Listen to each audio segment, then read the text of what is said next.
Olá, eu sou Luiz Otávio Siqueira do canal Fisiologia 3D e sejam bem-vindos ao vídeo de Funções do Sistema Nervoso Autônomo.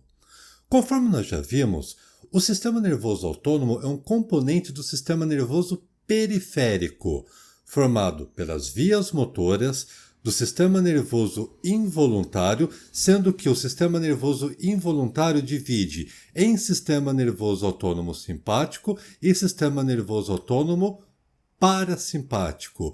Nós vamos ver agora a função do sistema nervoso autônomo simpático e também do sistema nervoso autônomo parasimpático. Vamos começar a falar a respeito do sistema nervoso autônomo simpático, mas antes vamos lembrar que a função do sistema nervoso autônomo seria a preparação do corpo para uma nova situação. O que faz o sistema nervoso autônomo simpático? A ativação dessa porção do sistema nervoso ocorre em situações de luta e também de fuga. Se nós lembrarmos, já vimos que o neurônio pré-ganglionar do sistema nervoso autônomo simpático é curto e libera como neurotransmissor a acetilcolina. Esta acetilcolina vai estimular o neurônio pós-ganglionar longo do sistema nervoso autônomo simpático, que por sua vez libera como neurotransmissor a noradrenalina. A noradrenalina, portanto, é o neurotransmissor que vai ativar os órgãos efetores quando ocorrer uma ativação do sistema nervoso autônomo simpático. Percebe que eu coloquei? Esta porção é ativada em condições de luta e também de fuga. Se nós colocarmos para a nossa realidade, podemos ver também que o sistema nervoso autônomo simpático é ativado em condições de competição esportiva. Nada mais é do que uma situação de luta ou fuga. Numa competição esportiva, o que o atleta precisa? De uma mobilização do sangue e de nutrientes para a musculatura. Na musculatura, o sangue e o nutriente faz com que o rendimento competitivo atlético desses atletas seja aumentado.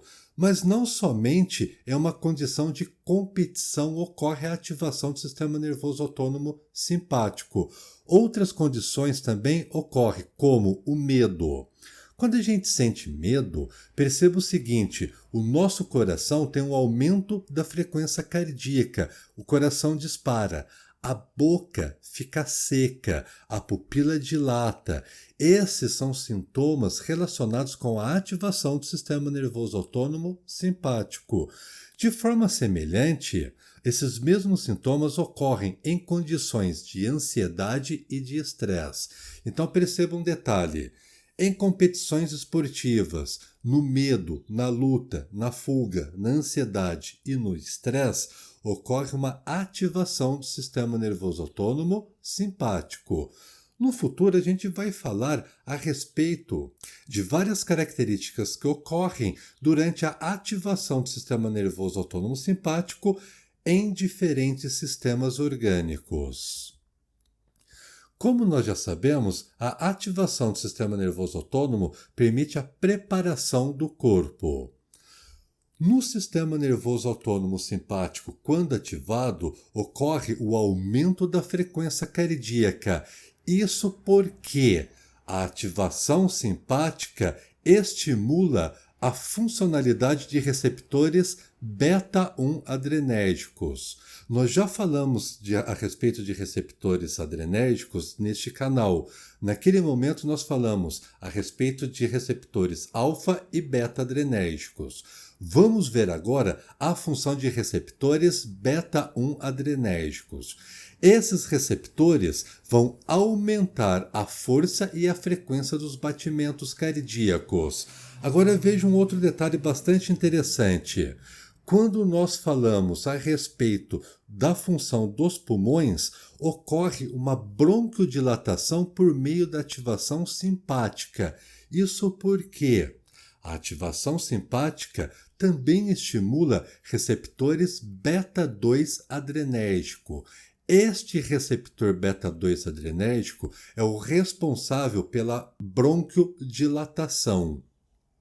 Se nós pegarmos agora o aumento da força e da frequência cardíaca, que vai impulsionar o sangue com mais força e velocidade no interior dos vasos sanguíneos, e se nós adicionarmos ainda a condição de bronquiodilatação, que vai permitir a maior entrada de oxigênio na corrente sanguínea, isso lembrando, o pulmão é um órgão que permite a hematose. A hematose é a saída de dióxido de carbono no organismo e a entrada de oxigênio no organismo. O maior aporte de oxigênio na corrente sanguínea vai ser facilitado pelo processo de bronquiodilatação. Essas duas características do aparelho cardiocirculatório somado com o aparelho respiratório é uma preparação do organismo para a mobilização de oxigênio e também de nutrientes para a musculatura esquelética estriada. Lembra o que nós vimos há pouco? O sistema nervoso autônomo simpático é ativado em condições de luta e fuga. Seja uma condição de luta, seja uma condição de fuga, vamos precisar de um maior aporte nutricional para a musculatura esquelética estriada. E a somatória dos eventos que nós vimos, maior ativação do aparelho cardiocirculatório, maior ativação do aparelho respiratório, faz com que ocorra a maior facilidade para a chegada de oxigênio, de nutrientes para a nossa musculatura esquelética estriada. Se vocês lembrarem um pouquinho, nós falamos a respeito de receptores beta-adrenérgicos. Agora nós podemos fazer uma aplicação clínica a respeito da funcionalidade de receptores beta-adrenérgicos. Existe uma droga chamada propanolol. Essa droga é uma droga beta-bloqueadora e é receitada essa droga para alguns pacientes com cardiopatias. O que o propanolol faz? É uma droga beta-bloqueadora.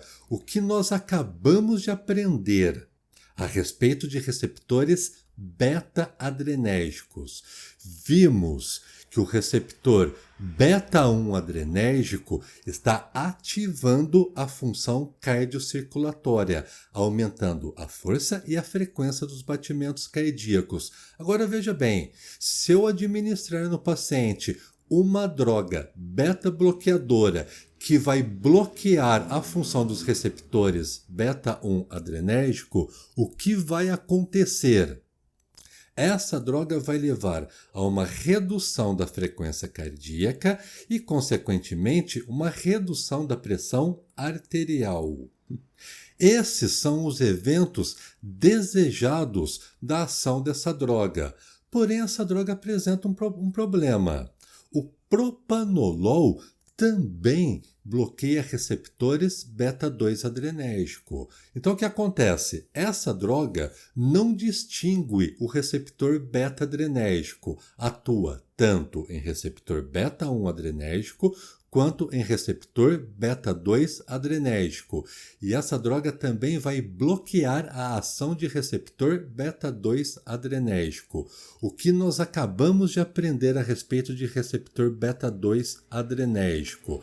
Nós vimos que esse receptor ativa o sistema respiratório.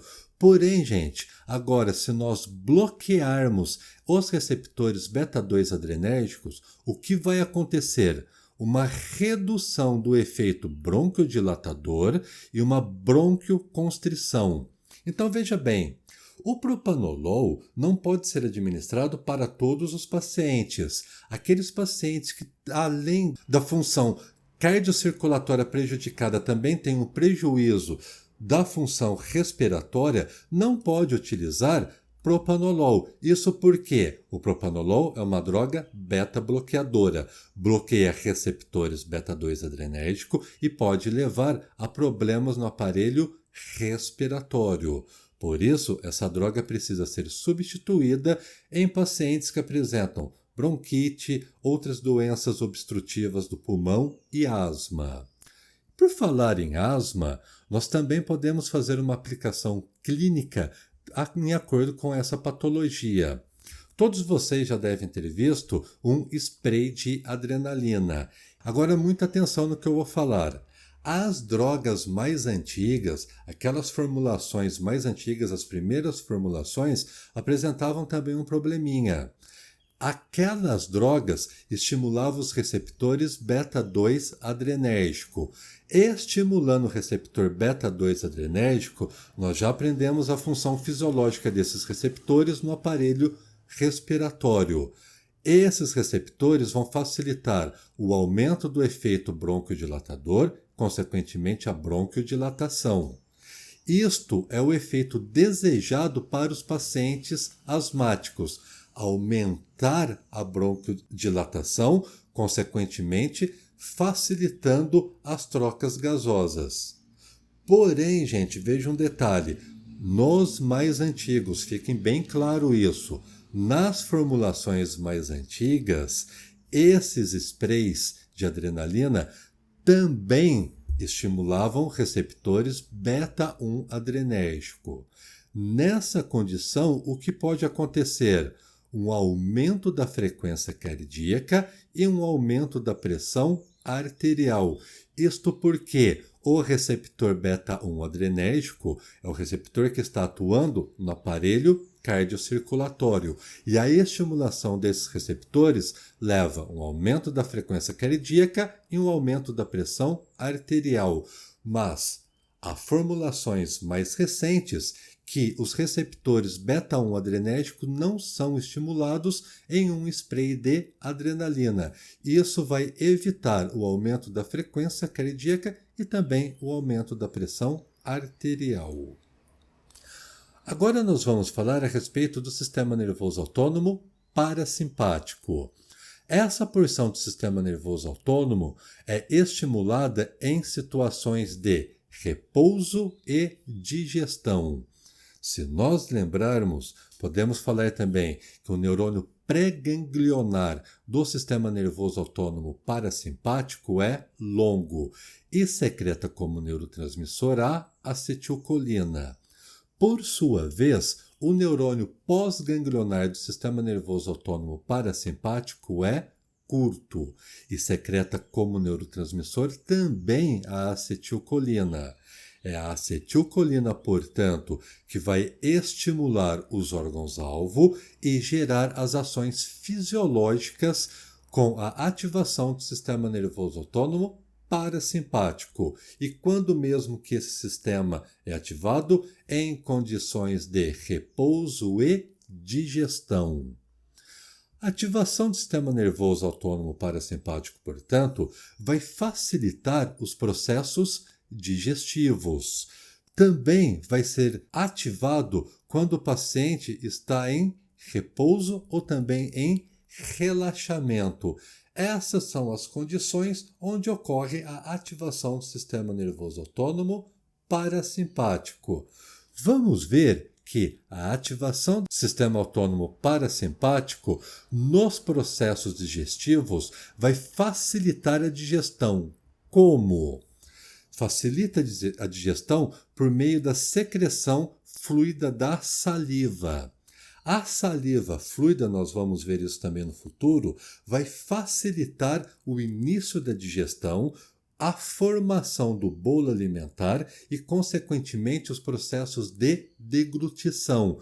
Lembrando também que na saliva existem algumas enzimas específicas. Essas enzimas já atuam no processo digestivo, ou seja, na transformação de macro para micromoléculas, simplesmente com a mistura da saliva com os alimentos que nós estamos mastigando ainda na boca. Além disso, ocorre o aumento da secreção de outras enzimas digestivas.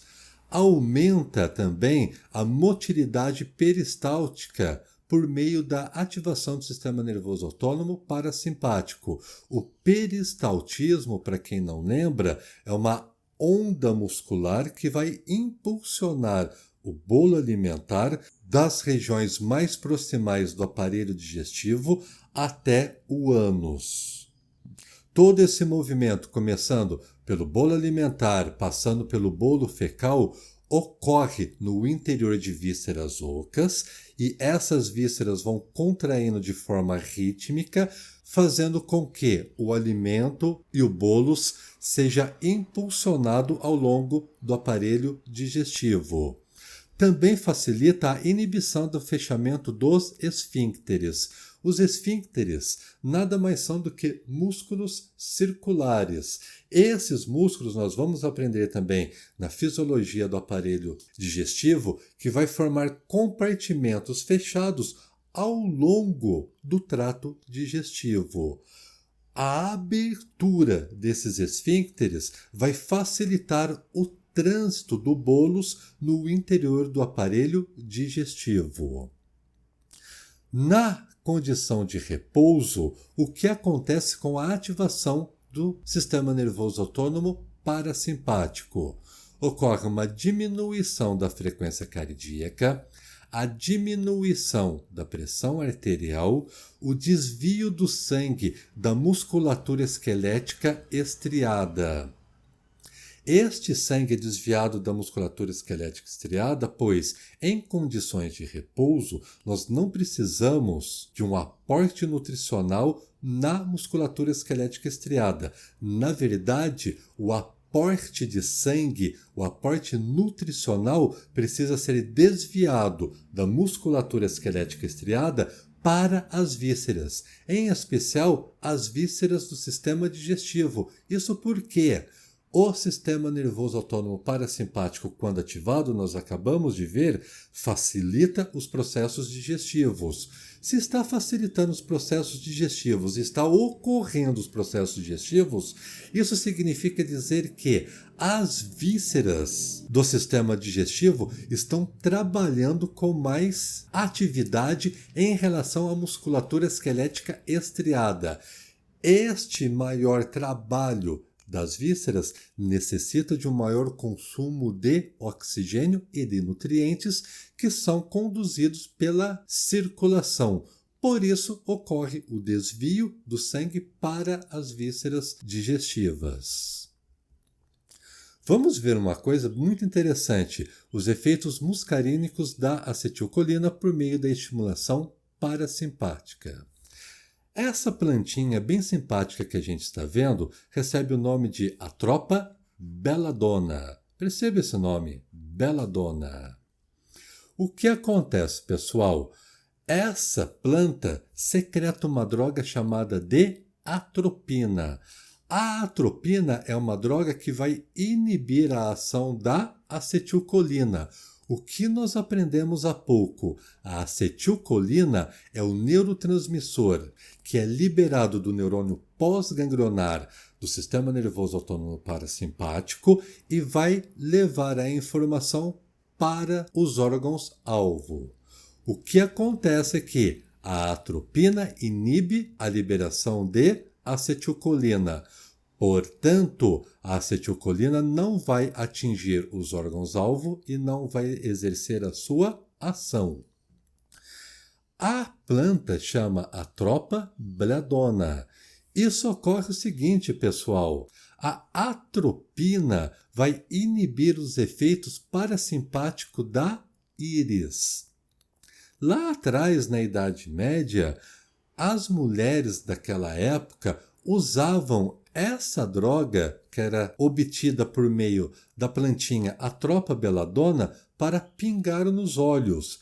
Isto porque, na Idade Média, um padrão de beleza seria uma mulher que tem uma íris grande. O que nós vimos? A atropina inibe a ação da acetilcolina e isso vai atuar na íris, fazendo com que a íris fique dilatada. Essa dilatação era o padrão de beleza naquela época, na Idade Média. Por isso a planta recebe o nome de Atropa belladonna. Belladonna nada mais é do que mulher bonita em italiano. Mas hoje nós podemos usar essa atropina para condições clínicas extremamente importantes. Vamos ver algumas ações da atropina em condições clínicas. Na clínica, a atropina pode ser usada em exames oftalmológicos. Isso porque nós acabamos de ver que a atropina facilita a dilatação da pupila. Alguns exames oftalmológicos, o médico vai aplica um colírio e este colírio apresenta atropina. A atropina vai dilatar a pupila, facilitando o exame clínico do oftalmologista. Essa mesma atropina pode ser utilizada em condições cirúrgicas. Isso vai reduzir as secreções respiratórias, que é fundamental durante um processo de anestesia geral. E a mesma atropina, inclusive, pode ser utilizada em pacientes com gastrite. Isso porque a atropina reduz algumas secreções gástricas. Alguns pacientes que apresentam gastrite podem fazer a aplicação dessa droga para diminuir as dores estomacais. Agora nós vamos ver uma animação relembrando os componentes do sistema nervoso autônomo parasimpático e também do sistema nervoso autônomo simpático. A ilustração mostra o sistema nervoso central mostrado pela medula espinal e, partindo da medula espinal, neurônios que vão em direção ao sistema nervoso periférico. Já aprendemos que os neurônios pré-ganglionares do sistema nervoso autônomo parasimpático partem da região cranial e também da região sacral. Vimos também que os neurônios pré-ganglionares do sistema nervoso autônomo simpático partem da região torácica e também da região lombar. Nós vamos ver agora como ocorre a estimulação, seja do sistema nervoso autônomo parasimpático, seja do sistema nervoso autônomo simpático. Aprendemos que a estimulação do sistema nervoso autônomo parasimpático faz com que ocorra a liberação de acetilcolina no gânglio autônomo. Estes neurotransmissores, a acetilcolina, vai estimular o neurônio pós-ganglionar. A estimulação dos neurônios pós-ganglionares do sistema nervoso autônomo parasimpático também permite a liberação de acetilcolina e esta acetilcolina vai estimular órgãos-alvo. Se nós olharmos agora no sistema nervoso autônomo simpático, o que vai acontecer?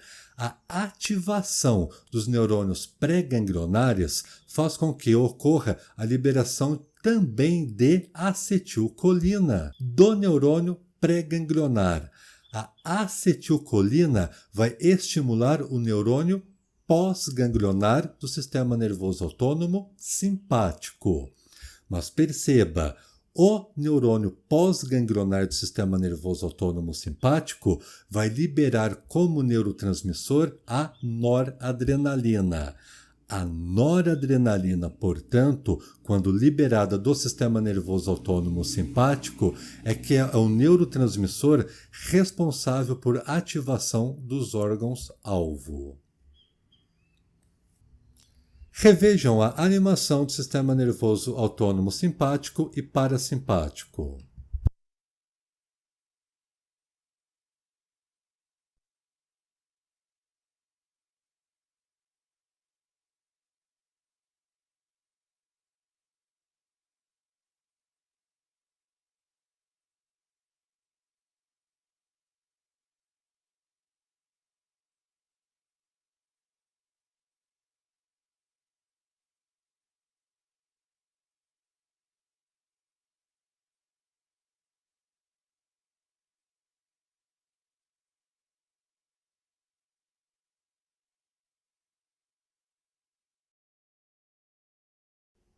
A respeito da função do sistema nervoso autônomo simpático e parasimpático, essas eram as informações que eu gostaria de passar para vocês. Eu espero que vocês tenham aproveitado, que essas informações contribuam com a sua formação.